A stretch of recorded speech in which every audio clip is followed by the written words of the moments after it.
सर्वाणि तीर्थानि प्रयागादीनि तत्र वै सर्वे देवाश्च ऋषयः योगिनः पन्नगाश्रये गोपाला गोपिका वापि यः सर्वारम्भ परित्यागी यो मद्भक्तः स मे प्रियः यो न हृष्यति न द्वेष्टि न शोचति न काङ्क्षति शुभाशुभ परित्यागी भक्तिमान्यः स मे प्रियः समशत्रौ च मित्रेण सदा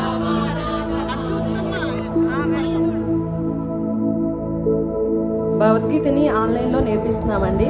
మనం సాంకేతికంగా ఎన్నో విధులు నేర్చుకుని మన ఉద్యోగం చేయడానికి ఎన్నో చేయొచ్చు కానీ భగవద్గీత నేర్చుకుంటే భగవంతుణ్ణి చేరుకోవడానికి ఈజీగా ఉంటుంది. భగవన్ నామస్మరణ చేస్తూ పరమాత్మను పొందే మార్గాన్ని పొందుతాము. సో ఎవరైనా భగవద్గీత నేర్చుకోవాలి అంటే సంప్రదించవచ్చండి.